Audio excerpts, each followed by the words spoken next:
Welcome back sa ating channel. Isa sa mga viewers natin ang nagtatanong, bakit daw hindi sabay-sabay yung pagkabura ng kanyang CCTV? So ibig sabihin, kagaya nito, apat. Halimbawa lang apat ang kanyang camera. So itong tatlo, ang pagkabura nito is umaabot ng, sabihin natin umaabot ng 5 days ang recording. Pero itong isa is nagpapatay-patay. So ang recording niya putol-putol. So let's say doon sa 5 days, ito tuloy ang record mula Lunes hanggang Biyernes. Ito tuloy-tuloy. Pero ito mayroong araw or oras na namamatay. So halimbawa, sabihin natin na namamatay siya kapag kagabi. Namamatay siya kapag kagabi, pag binuksan mo yung ilaw or kapag madilim na yung area, namamatay yung camera mo. Isa sa possible reason dyan is power supply ng camera mo. And if kailangan mo ng power supply, meron tayong nakalagay dyan sa link, maaari mong bilhin yan. So si Sir, nagbigay siya ng model ng kanyang camera. Full color na klase ng camera ni Dahua. So, ang mangyayari dyan, possible na ganon, power supply. So, kinukulang siya ng kuryente pagdating ng gabi kasi gagana na yung kanyang infrared or yung kanyang ilaw mismo, mag-iilaw na siya dapat kapag madilim. Pero since kinukulang siya ng kuryente, hindi niya na ibibigay yung full na supply. Malamang voltage drop na yung power supply mo. Ang nangyayari, ayun nga, hindi gumagana yung camera pero pagdating ng araw, bumabalik siya. O isang reason lang yun ito pa, isa pang maaaring reason kung bakit ganon yung nangyayari. Yung ibang camera mo, tuloy-tuloy yung record, tapos may isa kang putol-putol. Ibig sabihin, hindi sumasabay. Yun ang ibig sabihin, hindi sumasabay na kasing haba ng record nito. Okay? Kasi imposible mangyari na itong na hard disk ang magiging problema. Imposibleng mangyari na hard disk ang magiging problema na itong tatlo, mayroong 5 days na record, pagkatapos itong isa is putol-putol.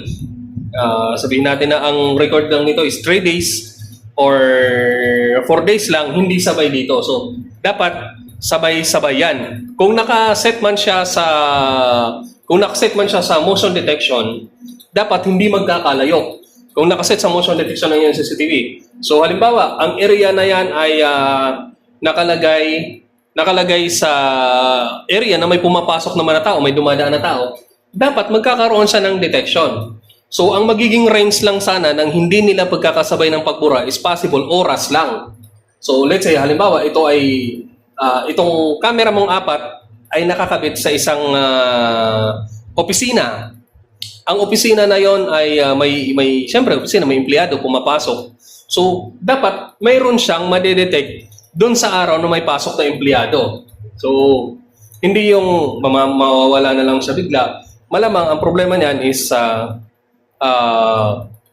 power supply nga. Pero sabi nga ni Sir, dahil sinabi niya yung model, full color, hindi naman maglalagay ng full color sa loob ng opisina. Malamang nasa labas siya, nasa labas ng perimeter, or hindi ko alam kung bahay ba nila. Malamang yan ang position ng camera, malamang nasa labas. Pero still, mayroon pa rin, dapat siyang madidetect. Magtutuloy-tuloy pa rin ang record niya. Kung putol-putol ang record, power supply ang malamang na problema niyan. Or isa pa, maaari din na yung power supply mo is naglulus yung power supply mo o sadyang tinatanggal ng security guard na naka-duty para hindi siya makita. Pagka-duty siya ng gabi, pag matutulog na, tinatanggal yung saksak. Mayroong ganyan. So, maaaring ganon. Tapos isa pa, ayun nga, yung connection, maaaring sa connection ng video balloon mo, yung video balloon na nakasaksak doon sa camera, maaaring yun ang problema. Based doon sa model, hindi ko ma-check sa model kung ito ba ay IP camera or analog. Pero kung yan ay analog, maaaring may naglulus yung linya. Kaya kapag napuputol yung nawawalan siya ng video, nagkakaroon ng gap yung kanyang recording. Okay? So, isa sa maaaring reason yan na naglulus, may problema na sa wire, kaya ganon. So, mas maganda magpatawag kayo ng technician para ipacheck yung linya ng CCTV. Okay?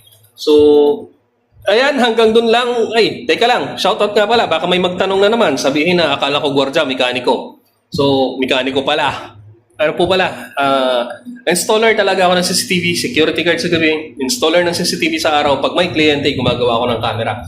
Minsan, yung mga nagko-comment, minsan pinupuntahan ko rin kapag kakaya naman ng oras. So baka kasi may magtanong na naman, magsabi ng ganun. So, yes, nag-i-install din ako ng camera, tapos lahat ng hawak namin na detachment na may CCTV, ako yung gumagawa, mag-isa. So, ayan, wag na magtaka kung bakit ganito naka-uniform, tapos gumagawa ng tutorial sa CCTV. Okay? So, ayan, sana nabigyan ko ng kasagutan yung tanong ng ating yung tanong regarding doon sa CCTV niya na hindi sabay yung pagkabura ng record ng kanyang CCTV. So, yan lang yung nakikita ko possible na reason. Wala sa hard disk yan. Ang possible na reason is yung maaaring yung linya ng camera, ibig sabihin yung linya ng from DVR papunta doon sa camera or power supply mismo ng camera. Pero yun nga yung sinasabi ko. Baka may guard doon na ayaw niyang makita sa gabi or ayaw ng asawa mo na makikita siya na nandun na siya sa bahay kaya tinatanggal niya yung saksak. Maaaring ganon. Okay? Ayan, hanggang dun lang. Ulit, kung may katanungan kayo, maaari kayo magtanong. Huwag lang mathematics.